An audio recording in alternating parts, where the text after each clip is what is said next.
चलो भाई एक और वीडियो देखते हैं। नया वीडियो है पत्नी का है, लेकिन लगाया जा रहा है कि हमारा जो रिश्ता है वो चाचा और भतीजी का। और आप बीपीएससी अधिकारी? जी, मैं बीपीएससी अधिकारी 67 बीपीएससी पास। बीपीएससी अधिकारी को अपने ही गांव की खूबसूरत लड़की से हुआ प्यार और भगा के कर लिया शादी। सोशल मीडिया पे लगातार आपके वीडियो वायरल हो रहे हैं, लेकिन लोग चूंकि परंपरा मानते हैं कि एक गाँव शादी नहीं होता और इसका कोई मूल आधार नहीं है, न ये अनैतिक कार्य है, तो लोग जानते ही नहीं है संविधान के बारे में। आप पे FIR हुई है और इनको कोई नहीं भगा सकता, यही हमको भगा लिए हैं। आप ही भगा के लाइए। बीपीएससी अधिकारी को अपने ही गांव की खूबसूरत लड़की से हुआ प्यार और भगा के कर लिया शादी। क्या हुआ है पूरा मामला, और उसके बाद पूरे गांव वाले इन लोगों के पीछे पड़ गए हैं। क्या सही बात है कि ये बीपीएससी अधिकारी हैं और आप उसी गांव की रहने वाली लड़की हैं और दोनों में प्रेम हो गया और शादी भी कर चुके हैं आप? जी हाँ, मेरा नाम सजल सिंधु है और मेरे पिताजी का नाम स्वर्गीय विजय कुमार राय है। और हम दोनों का गांव एक ही है, ग्राम मनुआ पड़ता है। ग्राम मनुआ, पोस्ट इस्माइलपुर, थाना हाजीपुर सदर, वैशाली बिहार की निवासी हूँ। हम दोनों एक ही गांव के हैं, ये बात सही है? जी हाँ। और आप बीपीएससी अधिकारी? जी, मैं बीपीएससी अधिकारी 67 बीपीएससी पास किया था, 67 बीपीएससी। और आपको अपने ही गांव की पड़ोस की लड़की से प्यार हो जाता है और उससे आप शादी भी कर चुके हैं आप, और पूरे गांव वाले आप लोगों के खिलाफ हो गए हैं और सोशल मीडिया पे लगातार आपके वीडियो वायरल हो रहे हैं कि बीपीएससी अधिकारी अपने ही गांव की, और रिलेशन भी जोड़ा जा रहा है आप लोगों का। कौन सा रिलेशन जोड़ा जा रहा है? रिश्ता हमारे घर वालों के द्वारा यह आरोप लगाया गया है कि हमारा जो संबंध है, अभी तो फिलहाल हम लोगों का जो संबंध है वो पति पत्नी का है, लेकिन हमारे परिवार के द्वारा यह आरोप लगाया जा रहा है कि हमारा जो रिश्ता है वो चाचा और भतीजी का है। तो हम अपने घर वालों को और बाकी जो लोग भी मुझे सुन रहे हैं उनको भी हम यह बताना चाहते हैं, हमारा कोई ऐसा इसमें वास्तविकता नहीं कि चाचा और भतीजी का रिश्ता है। गाँव के जो सभी लोग होते हैं जिनसे आप प्रेम करते हैं उनको छोड़ के सब लोग आपके चाचा, भाई, भतीजा, माँ, बहन, यही सब होती है। आप लोगों को लग रहा है कहीं ना कहीं गांव वाले को, समाज को स्वीकार करना चाहिए था कि आप लोगों ने दहेज मुक्त विवाह किया है, लेकिन उल्टा आप लोगों पे ही अपहरण का केस आप पे कर दिया गया है। हाँ, ये एक संदेश है समाज के अंदर कि दहेज मुक्त विवाह होना चाहिए, क्योंकि दहेज एक कुरीति है समाज में, और इसके प्रति हमारे देश के अंदर कानून भी है, दहेज विरोध के लिए कानून बना हुआ है कि जो दहेज लेता है आपराधिक मामला होता है, वो इस तरीके के कानून है। तो हम लोग को चाहिए कि एक संदेश दे, और एक अधिकारी के रूप में हम चाहते थे कि लोगों को संदेश दे, बिना दहेज का शादी करें। और हम लोग प्रेम विवाह की सौभाग्य की बात है और बिना दहेज की है, तो एक संदेश है। कैसे प्रेम शुरू हुआ, थोड़ा सा ये कहानी बताइए देखने वालों को। हम लोग चूँकि एक ही गांव के हैं तो हम लोग बचपन से एक दूसरे को जानते हैं, और हमारे और इनके परिवार के बीच जो संबंध है वो काफ़ी प्रगाढ़ रहा है, प्रेम रहा है हम दोनों परिवार के बीच में। लेकिन यह विडंबना है कि जब हम दोनों ने अपने प्रेम की शुरुआत की तो हमारे परिवार के लोगों ने इनसे दूरियां बनाना शुरू कर दी, और उनको लगता है कि हम लोगों ने गलत किया, हम लोगों ने उनके सामाजिक प्रतिष्ठा का हनन किया है। तो ये सामाजिक प्रतिष्ठा का हनन कतई नहीं है। अपने मौलिक अधिकारों का प्रयोग हर लोगों को करना चाहिए। और जब मैं BHU गई, वहाँ से सेंट्रल हिंदू गर्ल्स स्कूल से जब मैंने इंटरमीडिएट करने के लिए जब मैं वहाँ गई, तो उसी समय इत्तेफाक से PG की पढ़ाई के लिए ये भी BHU गए थे, और वहाँ हम दोनों की मुलाकात हुई। हम लोगों को एक दूसरे को पहले से जानते थे, तो हम लोग मिले और हम लोगों का प्रेम प्रसंग वहाँ से शुरू हुआ। पहले कौन प्रपोज किया था? मैं ही किया था। उनका रिएक्शन क्या था उस वक्त? जैसे आम लड़का लड़की को डर लगता है, आपको भी डर लग रहा होगा कहीं ना कहीं? नहीं, मतलब डर लग रहा था, जैसे कि हम लोग बहुत मिलते थे, बातचीत करते थे, रहते थे, तो ऐसा लगता था कि शायद यही प्रेम है।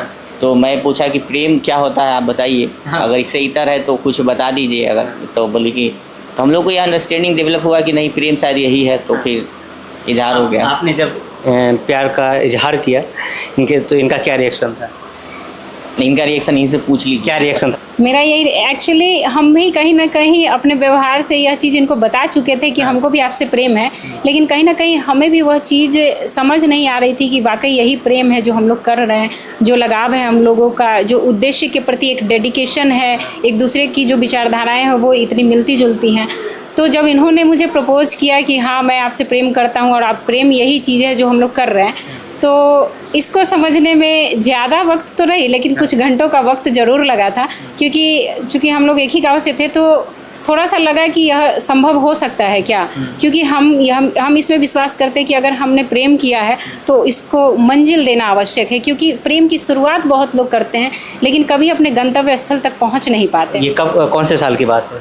ये 2015 या 16 की बात है। यानी 2015-16 से प्रेम का शुरुआत कहीं ना कहीं हुआ और अभी 2024 है। जी, तो 2015 में जब हम लोग मिले तो कुछ महीने ये बीएचयू में पढ़े, उसके बाद इन्होंने पीजी कंटिन्यू नहीं किया बीएचयू से, उसको छोड़ के ये फिर वापस सिविल सर्विसेज की तैयारी के लिए ये दिल्ली चले गए।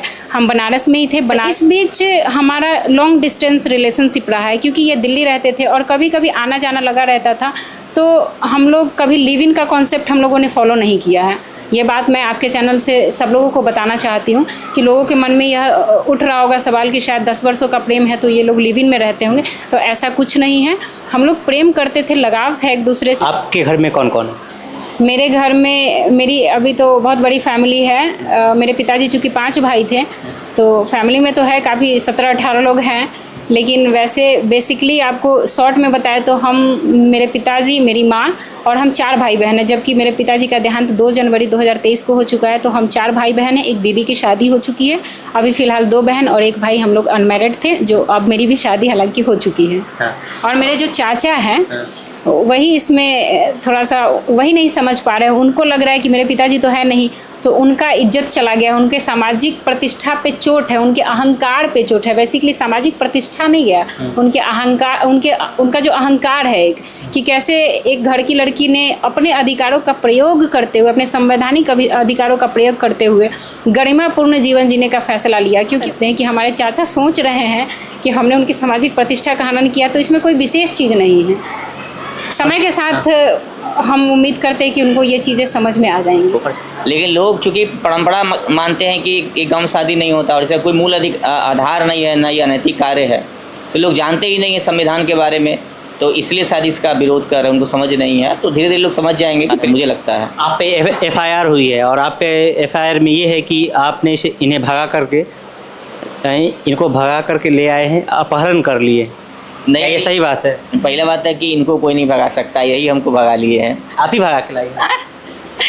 अब देखिए, चूँकि हम दोनों जो है एक दूसरे से अलग नहीं है, अब हम दोनों का रिश्ता जन्मों जन्मांतर के लिए बंध चुके हैं। हम लोग रिश्ते में पहले ही, ऐसा नहीं कि शादी विवाह में बंधने के बाद, जब हमने प्रेम करना शुरू किया था तभी हमने सोच लिया था कि अब ना हम इनसे अलग है, ना ये हमसे अलग है। तो हमें इन्होंने भगाया नहीं, बेसिकली हम लोग प्रेम करते थे, तो हम लोगों ने मिलकर यह निर्णय लिया कि अब हम अपने प्रेम संबंधों को शादी के रूप में परिणत करना चाहते हैं। तो हमने बेगूसराय, चूँकि हम ऐसा नहीं कि आ नहीं सकते, तो हम बस खुद आ गए और हम लोगों ने निर्णय पहले ले चुका था कि शादी करनी है, तो हम आ गए और फिर इनके सामने आए, फिर हम लोगों ने शादी कर ली। शादी में कौन कौन शामिल हुए थे? शादी में हमारे करीबी जानने वालों में से कोई भी नहीं, क्योंकि इन लोगों के यहाँ जो बेगूसराय के ही कुछ लोग जो जानने वाले, जिनको लगा, जिन्होंने हम लोगों को जाना, हमारी कहानी को सुना, जो आम नागरिक थे। जैसा कि आप मेरे विवाह के वीडियोज़ में भी आप देख पाएंगे कि जब हम लोग शादी करने के लिए मंदिर पहुँचे, तो हमने ये कभी नहीं सोचा था कि वहाँ की जो महिलाएँ हैं या वहाँ के जो लोग हैं वो हम लोगों के विवाह संस्कार को इतना सम्मान देंगे।